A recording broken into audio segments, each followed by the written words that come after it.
Hello, listeners. This is The Dating Game, and I, Callista Colbert, will be your host. This podcast series is devoted to exploring the game that is dating in your 20s. Through this podcast, we hope that listeners gain a better sense of the current state of dating culture among Gen Z and millennials, and hopefully aid in your own dating ventures. Happy listening.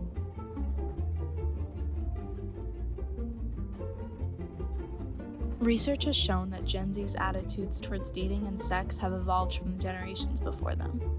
They take an especially pragmatic approach to love and sex and subsequently aren't prioritizing establishing committed, romantic relationships the same way their older peers once did. Just 1 in 10 members of Gen Z say they are committed to being committed. Many feel they need to achieve stability for themselves before bringing another person into the picture. There is also an increased access to relationship information online, empowering Gen Z with the language they need to articulate both who they are as well as what they want from a relationship that doesn't compromise their identity and needs. On this week's episode of The Dating Game, I will be discussing the psychological perspective of relationships with a clinical psychologist and licensed professional counselor, Teresa Ferry. We will discuss the many ways to effectively communicate in a relationship, how dating apps affect mental health, the effects that parental relationships have on our relationship ideals, and the idea of do opposites attract? We will be going over many of the topics from last week's episode with 20-somethings Anna Nardelli and Carly Layton. Happy listening.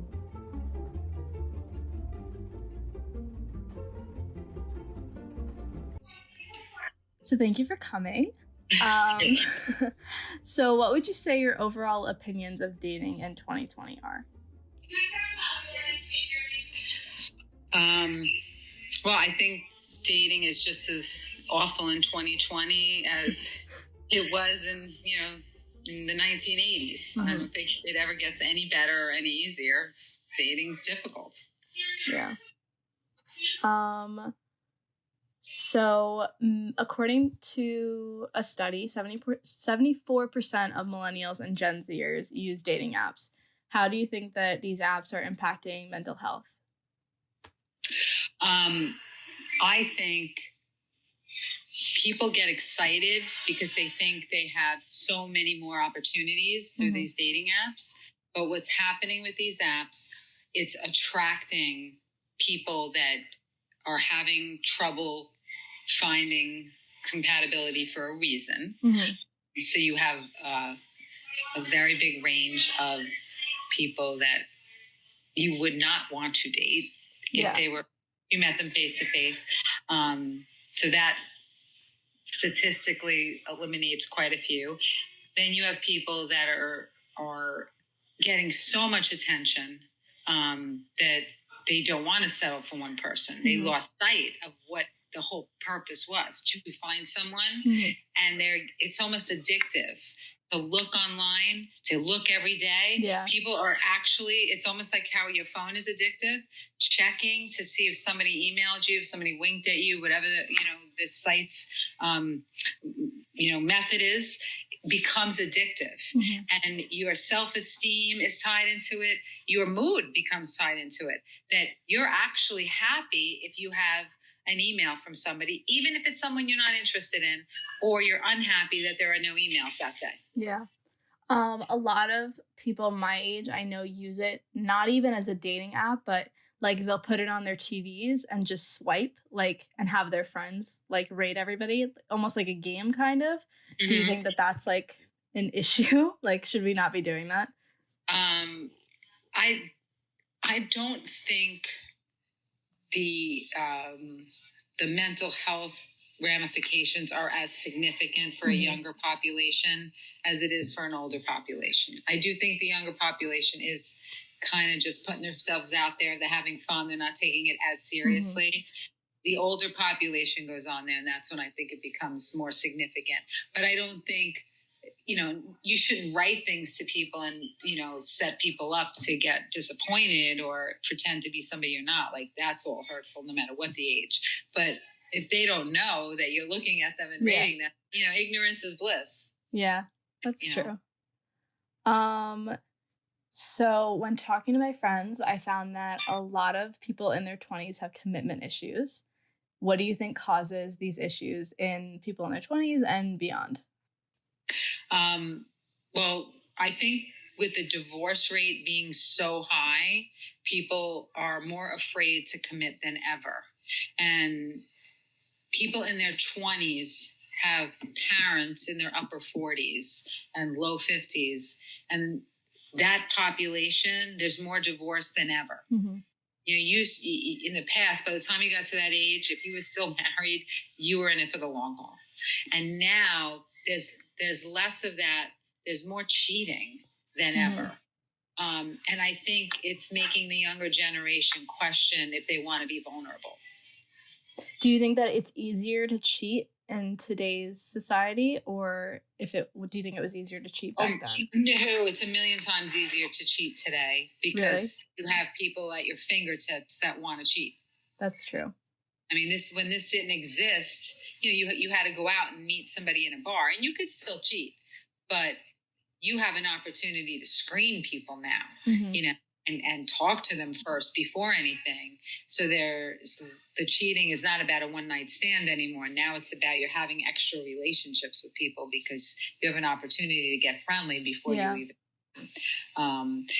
Now, interestingly, it's easier to get caught also today than it was because there's so many ways to track people now. If they're using any kind of technology, it's trackable. But I think the cheating is more accessible than ever. Okay. So according to Refinery 29, almost 3/4 of Gen Z daters say that they wouldn't match with someone who holds different views on political issues than them. Do you think that people should take a political affiliation into account when trying to find a partner or not? All right. So it's a crazy answer, but I think that we believe when the person doesn't exist yet, it's very easy to say, I would never, unless A, B, C, and D. And we have our nice little mold, and we want them to fit in that mold. But at the end of the day, you meet somebody that you're attracted to that seems nice, that sparks an interest, you're not going to care what their political interest is, unless they really, really are on the opposite end of the spectrum and they believe in things that you are clearly anti. Like it would have to be an extreme. If you have somebody that's like, has very democratic views and someone turns around and is like pro-Trump and put that wall up and, do these things and you are anti all of that, that would probably be a turnoff. But unless the views are extremely different, I think that's all talk. And at the end of the day, it's not going to be a factor. So, if you were to put it on a dating app, would you put some kind of nod to your political affiliation or no? If you want, if it's that important to you and you want to avoid the people that are on the opposite end of the spectrum, then you should put it on there. And it will turn people away. If you're showing that you are strongly politically affiliated, you will lose a lot of interest. You might lose the interest of the people that are, the opposite end of the spectrum, but you might also lose people that aren't that politically driven. And that could be a turnoff because they don't want to be with somebody that's all about politics either. Yeah. So, it depends on how strongly you feel about wanting somebody that is like-minded. Okay.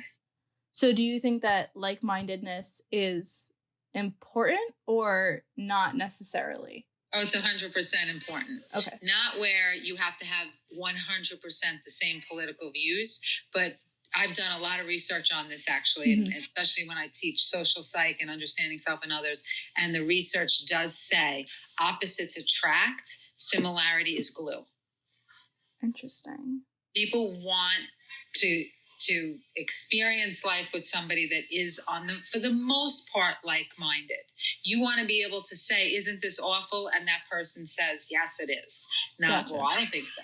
You want to be able to say, this is what I think should happen. This is my goal. And that person is on the same page with you. Doesn't have to be 100% the same political view. Not necessarily, because that's not entirely something that affects us on a daily basis, but just goal-oriented, how you see the world, what you want out of life, the type of food you eat, whether you're conservative or more liberal, like those things, you want somebody that's more like-minded, because your differences can breed negativity. There's more arguments. You're not going to agree because you don't see the world from the same view. And sometimes that leaves, bricks, and bricks turn into walls. So similarity is glue. Opposites attract. Similarity is glue. That makes sense. So do you have any advice for people pleasers and how to more effectively communicate in their relationships? People pleasing is a recipe for disaster. Because what happens is, over time, the person you are drains out, and the person they are fills in. You become a shell of who you were, and you take on that person because you're trying to please them, you're trying to be like them, you're trying to show that their opinions are more important than yours. And people don't like certain, when we start to see ourselves in other people, that's projection. We don't always like that. And what ends up happening is those very traits end up being what the person doesn't like. So you're setting yourself up. No one wants a mirror image, to that extent. So you start losing sense of who you are. You're taking a risk that might not be who that person likes. That's number one. Number two, your needs never get met. Never. And over time, as you age and that mentality becomes old, you start resenting not having your needs met. And I've had more clients than I can count over the years that will say, I don't count. I'm invisible. It's all about him. And then when you get to the bottom of how that relationship progressed, that is how it started. It started with the being the pleaser. And then as you mature and your self-esteem is being built, all of a sudden it's not okay anymore. And that person is like clueless. What does that mean? This is the way it always was. They don't even know what you're talking about. So how would you get over that people-pleasing mentality? Like, before you even get into a relationship, how would you do that? First step is that you have to acknowledge that you're a people pleaser. And no personality trait is all bad. None is all. So there's some positive aspects to being people pleasers. Politicians are people pleasers. People that have power know how to be people pleasers. So there's some good qualities to that. So some of that you want to hold on to, but you want to use it for good. People pleasers are the ones that get promoted. They're the ones that want managing your businesses and stuff because they make people happy. They know how to do conflict resolution. Hold on to the parts of it that work for you. But when you are losing sight of what's important to you, and that becomes the goal, your well-being is secondary and everyone else's is primary, you have to start to say, okay, this is not working for me. In this area, this is not working for me. So acknowledging it is first, then learning how to separate when it's beneficial and when it's not is second. And then third, you have to start learning your warning signs. There's always a warning sign when you are denying what you're feeling in that moment and you're saying what somebody else wants to hear. Or you're saying what they think they want to hear. And when you start feeling, it's called cognitive dissonance. You start feeling mental tension, like cognition, thoughts, dissonance, is tension, discomfort. It doesn't feel right. You're going against your gut. You have to start paying attention to that. Why am I saying this is okay? Why am I saying, oh yeah, I agree when I don't? And sometimes it's okay to do that because the situation is not necessary to argue. You're not going to change somebody's mind. whatever the conversation might be irrelevant and you don't care. But you have to start separating what's important to you, what's meaningful to you. And that's when you have to learn to say, no, I'm not going to agree. No, I'm not going to say whatever you want. We'll eat where you want. We'll go on vacation where you want. We'll make whatever your choice is. You're going to pick the furniture. You're going to do all these things. No, because I count two. And in therapy, you have to go back to how did that start, that the person became a people pleaser. When we learn why it developed, usually we learn, if I'm pleasing mommy, I get attention. I get yelled at less. Daddy's less angry. Children are egocentric. So we think everything that goes on around us is because of us. So we learn to please in order to have a more positive environment. And you have to learn to make that connection. If you understand why you became a people pleaser, it's that much easier to undo it. That makes sense. If you have somebody that's very critical, a parent was critical all the time, you want to please them. If you have a parent that's aggressive and, not very nice some of the times, you're going to want to please them, to not be on the receiving end of name calling or meanness or whatever. So usually becoming a people pleaser came from someplace, and probably not a great place. So if you can understand why you're like that, then you could realize it's irrational and you can start to let go of it. So keep people pleasing to work and not personal lives, basically. The smartest people, that's what emotional intelligence is all about. Knows when to use that to their advantage and when they have to say, okay, this is where I have to be careful because I'm not being true to myself right now. Here it's okay because this is serving a purpose. I'm yesing this girl to death and I'm making her feel better. I don't necessarily agree, but she's really not looking for me to disagree with her. She's upset right now. It's serving no purpose. Or pleasing people at work, making everyone around you happy. And I'll help you with that. And go ahead, you need to leave early. And then you're the one who gets promoted. You know what I mean? That's when it's good. But when you're going against what you believe, when you're allowing yourself to put other people first before your needs, that's when it's not good. And that's when you have to look back and go, what happened? How did I end up like this? And it's usually not conscious. So you need the help of a therapist that helps you to make that connection why you're still doing that.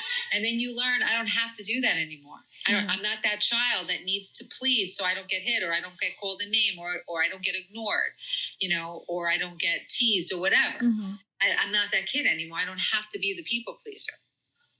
And if somebody doesn't love me the way I am, well, then they're not for me. But I'm not going to go bowing down and pleasing them because that's the only way I'm going to get somebody to love and care about me. And you learn to build your own self-esteem. Okay. So you would say that the parents have a large impact on relationships going forward in life. Oh, absolutely. Absolutely. None of it's undoable. None of it? You can, as long as you become conscious of it and make a conscious decision, this mentality does not work for me. And it's irrational. And I don't have to hold on to that belief system anymore. You could overcome whatever you learned from your attachment issues when you're young. Absolutely can be overcome. Absolutely. But you have to do the work. Yeah. Okay. So I have found with a lot of my friends an issue in many of their relationships is a lack of balance between dependence and independence. How would you combat this issue?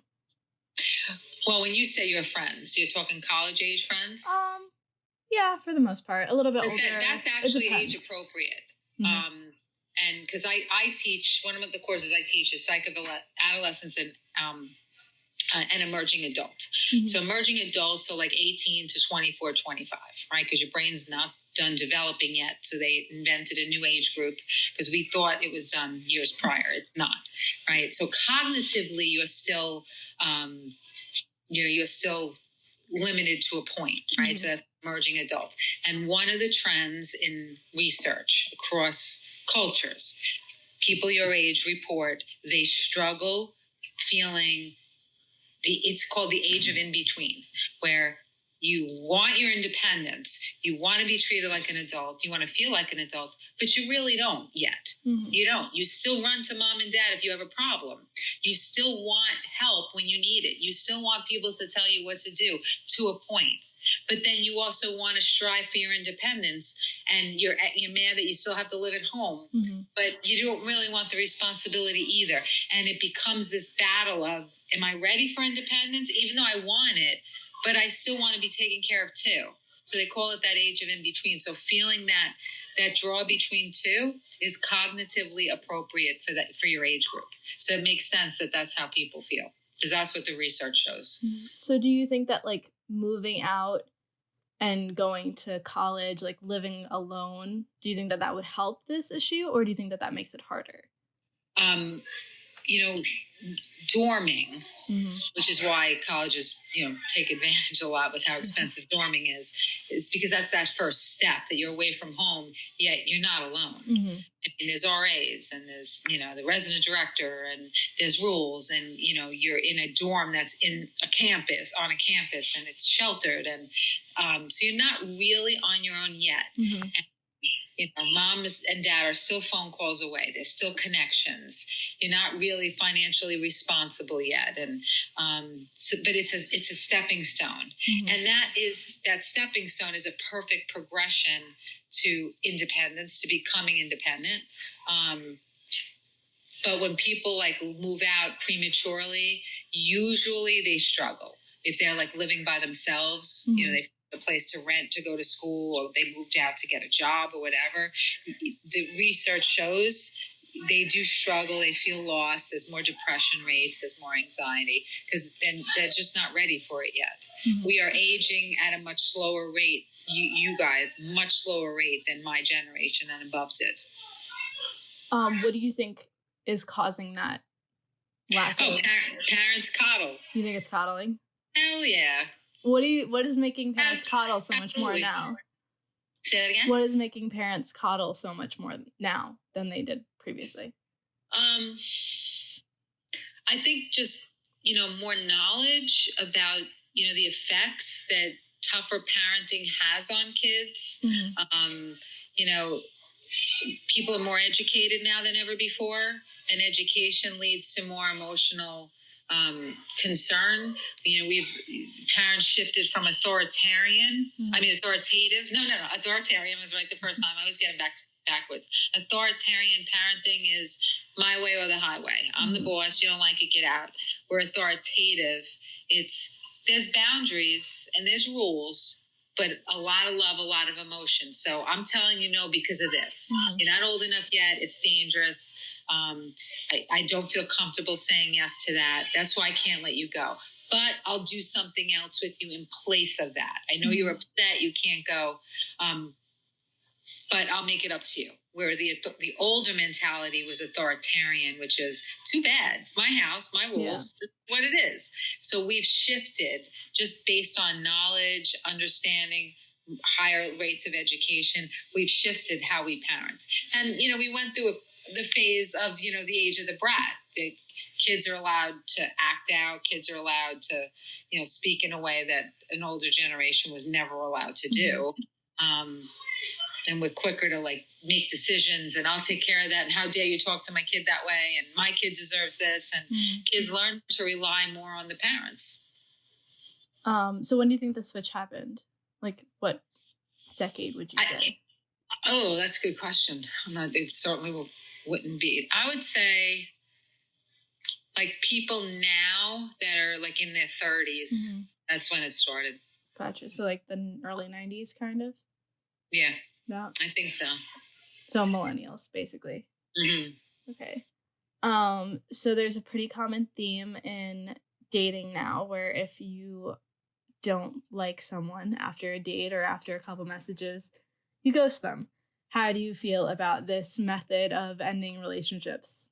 Or I know they have all those on the radio, driving all the way to work. I'm always hearing they have the horror stories of who got ghosted and why and whatever. I think it's so cowardly And I think that's the issue with social media, that so much of our contact is via social media. Like my day, none of this existed. Mm-hmm. So your contact was face to face or a phone call, but most of it was face to face. And today it's just so easy to just, click, delete. Yeah. That's it. It's just too easy. And it's cowardly. I think it's cowardly. How would you combat that issue? Like, if you were the one being ghosted, like, would you say something to them, or like, how would you go about that? That's a tough question for me because, I have these two sides to me. I got the Italian that grew up in the street. I got the, doctor and psychologist, right? So the Italian that grew up in the street would say, you got a lot of nerve. That was cowardly, Mm-hmm. Why did you just say, hey, I'm not interested? That would have been the right thing to do. Yeah. Maybe a few other choice words. But the psychologist says, don't give them the satisfaction, because at the end of the day, what is the reaction formation? Mm-hmm. Is a defense mechanism of Freud's, that reaction formation, forming a reaction to protect yourself, right? So, for example, coaching baseball, mother comes up to me and says, I don't understand it. Like, he practices morning, noon, and night, but he comes to the field and he's acting like he doesn't care. Mm-hmm. And that's reaction formation. He's the poor player on the team and he's embarrassed. So he wants it. He wants to be better, but right now he's happens to be on the team where he would be the last pick. So he's embarrassed. So he's pretending he doesn't care to protect himself. Mm-hmm. That's reaction formation. So when you don't react and you don't even answer back, you're not giving them the satisfaction that they hurt you. Mm-hmm. So they could turn around and be like, damn, she didn't even reach out. He didn't reach out. Did they even care? Yeah. So to me, that is the better thing to do. I think you have more satisfaction on some level that way. Mm-hmm. But it takes patience, it takes self-control to not want that little bit of satisfaction, to just be like, you know what, you can go blah, blah yourself because this was wrong. But I think you have more power in not responding and not giving them the satisfaction. Do you think you've heard what? No. I think I've heard so many clients say, or students say, we broke up, and it's like he doesn't even care. I'm like, well, didn't you break up with them? Well, yeah, but they could have acted like they cared a little. Mm-hmm. I'm like, that's reaction formation. That doesn't mean they don't care. Yeah. But they're protecting themselves. So would you say this for any length of relationship, or just like short term, or short term? Just short term. Short term. Like if it's a longer term relationship and somebody does that and just ghosts you, mm-hmm. like that, there's just no excuse for that. Mm-hmm. There's just no excuse. There should be some kind of conversation, like absolutely some kind of message sent after. Not like, if you really wanted power, like the best thing would just be like, are you really that pathetic that you couldn't just talk to me? Mm-hmm. Like, I'm grateful because I realize now I didn't know who you were. Yeah. But that's like I would be embarrassed if I couldn't face somebody and just say, hey, listen, I don't know how often it happens when somebody is dating somebody for a longer period of time that they would just ghost them. I know it's much, much more common when you only had a couple of dates. Mm-hmm. And either way, I'm anti it.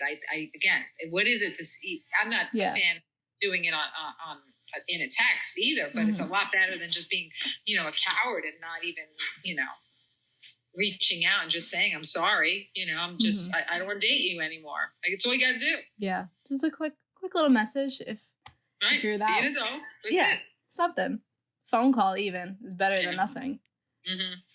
Mm-hmm. So do you think that, like, what factors would you say have impacted the, like, Gen Z's lack of pressure to get married? Do you think that it's, like, societal as a whole, like, political, like, climate issues, or do you think it's more in the home? No, I think it's more in the home. I think that, well, society, the whole socialization process plays a role. And people young getting married are frowned upon because you're just not mature enough to know if that person is going to be who you want forever. You're still maturing, you're still growing, your personality is still kind of evolving. So when you get married prematurely, you're really rolling the dice if that's going to be the person that you want to be with once you've gotten to a place where you really want to be in life. You really figure out who you are. You're gambling because that might not be somebody that's going to match who you become as an adult. So, by the time somebody was 25 years ago, if they weren't married, it's like, oh, poor thing, still not married. Today, a 25-year-old says they want to get married, and you'd be like, what the heck are you rushing for? Yeah. So socialization, the mentality has changed because the older you are, the more likely the marriage will last because you're in a more mature state of mind to make an appropriate decision. So that is part of it. Another part of it is people are just so career driven and educationally driven, and they feel that, let me get my career and everything out of the way. Let me get where I want to be, and then I could focus on marriage and family. I think that's part of it too. So do you think that most of Gen Z and millennials think that they can't afford children? Do you think that that's what it is? Or do you think that that's always been a thing? Like children and marriage, like a lot of people feel like they can't afford to get married or have kids or have that kind of life. Like, do you think that that's people have always been not super well off? So what do you think it is about now? I think that, there's a couple of facets to that. One, young people were always worried, oh, could we afford children? But not like today. In the past, you knew like you were still going to have the kids, whether you really could afford them yet or not. No one ever feels like they make enough money to have kids anyway. I think putting the kids off was more about education and not wanting kids until you were done with school, master's degree, moved up a little in the career. I think today, unfortunately, because people want their kids to have everything, they're waiting longer. They want more money than ever before they start having kids. And like our generation will say, it's silly that you're putting it off. Like, you're never going to feel like you have enough money. But when you have a child, you just make it work. It is what it is. But I think that generation is having children later and later because of the money issues. And people want more higher degrees. People want higher level careers. So I do think that affects it. What would you say is the youngest a person should be getting married? Like, from a psychological perspective. From a psych perspective, I don't think anybody should get married before the age of 25 because your brain's not done developing yet. That makes sense. Same thing. I don't think you should have a tattoo before that age. I don't think you should have no commitments. No serious commitments. Yet. Yeah, not yet. So, in the spirit of Halloween, with the Netflixification of many serial killers and spousal murders, what do you think it is about love and relationships that drives people to kill? Well, there's a question.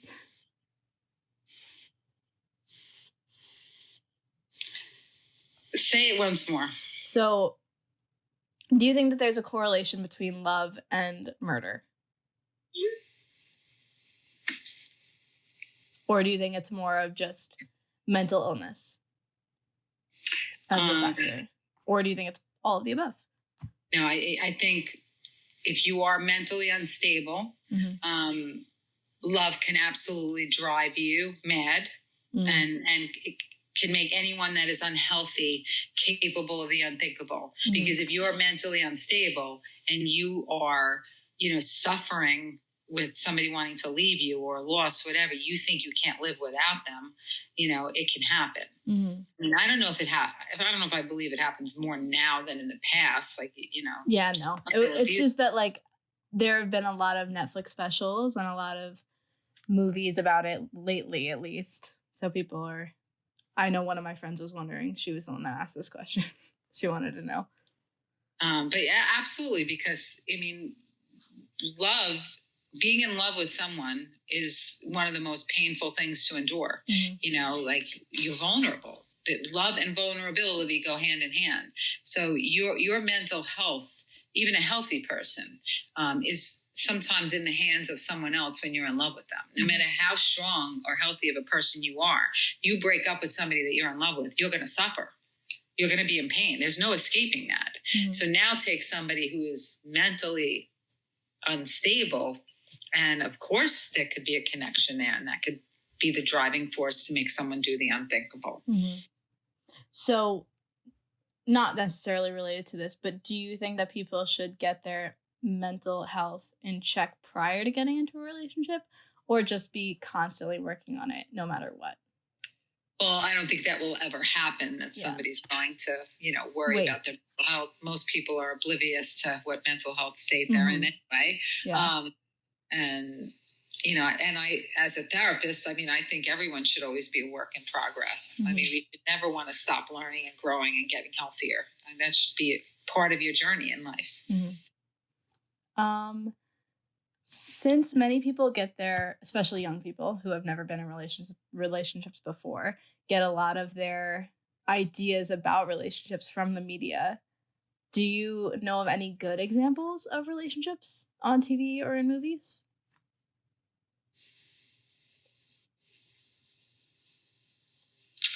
We think. Well, we have the ever popular Hallmark movies. True. Very true. A little bit unrealistic, but definitely. Of course. A lot of it unrealistic. But I'm trying to think. What shows? That's the problem, because a lot of them are not realistic. Yeah. It's like some of those sitcoms where they're close, but they fight and they get on each other's nerves. Like, you know what? Everybody loves Raymond. That's true. They're a good couple. They're a great couple. And she's downright nasty to him sometimes, and he's downright stupid sometimes. Yeah.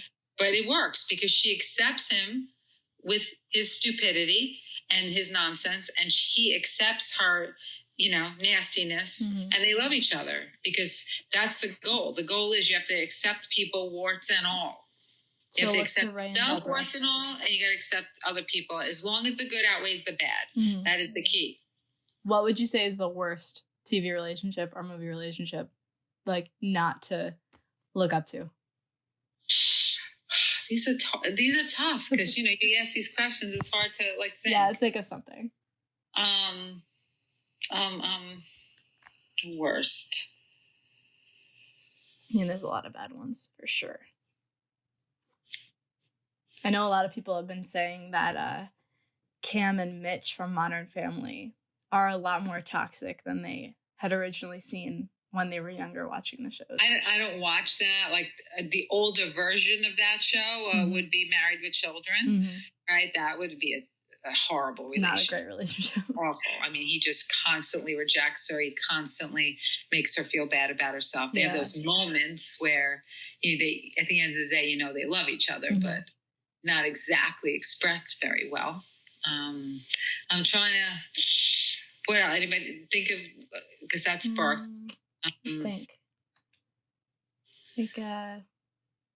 Like Ross and Rachel, bad, or is it understandable? No, I think they have a great relationship. You think were they on a break? They were. They were on a break. She didn't want to date him for a while, right? She did. He was hurting. Yeah. That's why what happened. He was miserable. So not that bad. I don't know. There's definitely some really bad ones. I'm sure, Game of Thrones and all of those shows are not the best relationships, stuff like that. Yeah, but they're I can't that time period. It's supposed to be even though it's future. It's medieval. It's medieval, fantasy. Middle Earth. They're in Middle Earth or something.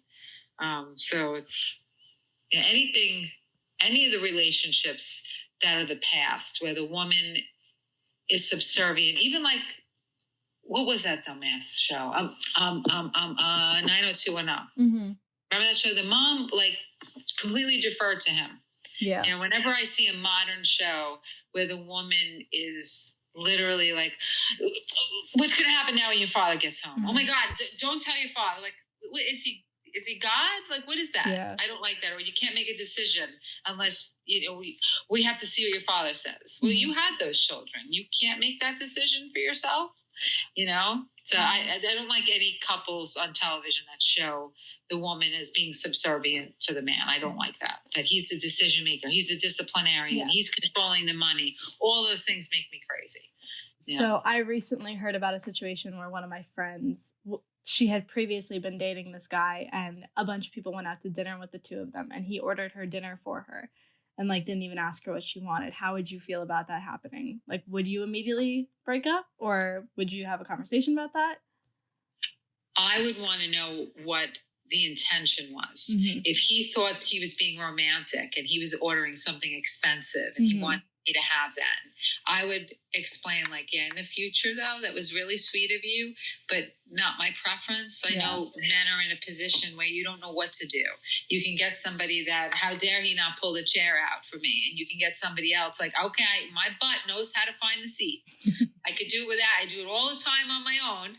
I don't forget how to do it because I'm with you right now, right? Still the same motion to sit in the seat. So sometimes men don't know what to do because unfortunately we are part of the problem that different people want different things. So I think it's okay to give somebody the benefit of the doubt and find out what the agenda was. And if the agenda was kind of narcissistic, then that would be a sayonara. If it was, I thought you would think it was romantic or whatever, then you just say, well, it's not. I want to order. I want to eat what I want. But so next time. But thank you anyway for trying something. But in the future, I'm okay ordering myself, and I would correct them probably and just be, oh no, that's not what I want. I would rather.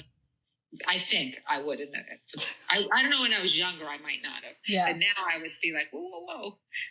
Don't want that. No. Yeah. But thank you anyway. So do you have any advice for breakups and how to get through those in today's digital age where you can see everything that everybody's doing at all times? Yeah. Well, your mind is like a muscle, right? Your mind gets stronger as you work it. So initially it's very weak, and you're going to allow yourself to keep thinking about that person, rehashing what was right, what you missed, what went wrong. You torture yourself. Check online. You want to see their Facebook or Instagram or whatever the heck you're using. But the true answer is you have to do the work to cut them out of your mind. When you're entertaining a memory, it serves no purpose. Stop yourself. The inclination to want to look online, do your best to not look. The more you separate yourself from that person, the quicker you actually will get over them. Because there's a journey. It's almost like distance. And you're walking a path, and it takes so long to walk that path. And at the end of the path, you're healed, right? You're able to move on. The path is not decided by you, how long it is. And it's different for everybody. But how slow or fast you walk it, you have control over. So, and how many times you stop, how many times you move backwards, you have control over. So every time you entertain those thoughts and you're getting caught up in the memories and you're crying, you're reliving these wonderful moments that you're missing and focusing on the what ifs, and that is making you not move forward. You're standing still. So you have to tell yourself those memories serve no purpose for me. In the future, when I'm over him, I could, dwell on a memory for a moment, but not now. And it gets easier the more you work your brain. And you will eventually get to a point where it'll still pop in your head because you're not going to have a lobotomy, so memories are there. It is still going to pop in your head, but you'll get good enough to go, not thinking that, not doing it, and you just push it away. And that's how you grieve much, much quicker. But when we entertain the pain, we entertain the memories, we entertain the regrets, we entertain the sadness about what we're missing, you make your grieving much slower. So the grieving, again, it's got to run its course. But how fast you walk, how many times you stop, how many times you turn around and walk backwards, or whatever. Well, you don't turn around and walk backwards. Go backwards. Then that's going to delay it. Mm-hmm. So you have to accept that you have to grieve. You're going to suffer for a while. You have to grieve. You're not going to be over it because you want to be over it, but you can actually help it to go a little quicker. So lastly, any last advice that you have for those of us in our 20s just trying to get through dating?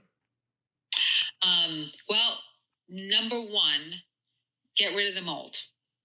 You have one. Most people in their 20s have a mold and they don't realize it. Mm-hmm. We built this mold based on what we saw with our parents we liked, what we saw with our parents we didn't like, because that's a biggie. Like, I don't like this, so here's my mold. It's going to be the opposite. And you cannot expect somebody to squeeze into your mold. It's not fair. It doesn't work. You have to be willing to accept somebody that isn't going to be the ideal, because the ideal doesn't exist. You have to accept that people are going to come with parts of them that you might not like. But as long as a whole, the good by far outweighs the bad is doable and minimal, you have to have an open mind.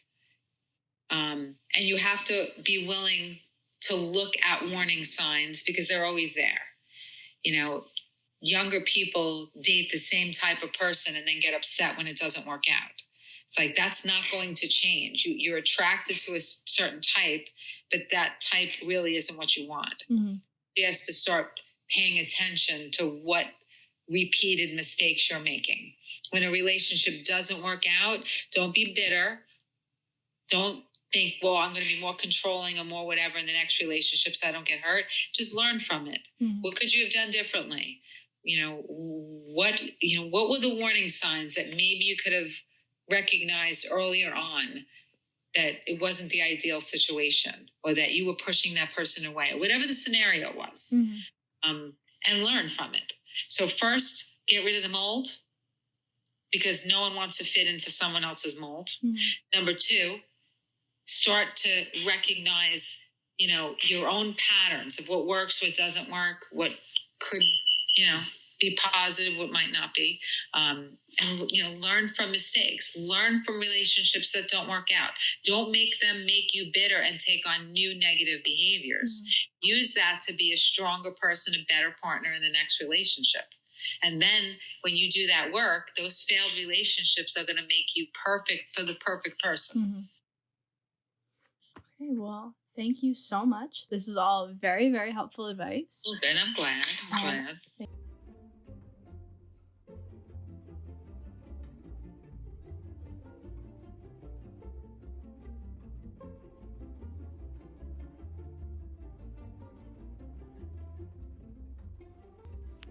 And thank you for listening.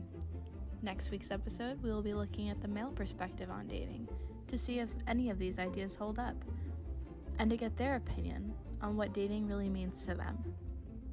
See you next week.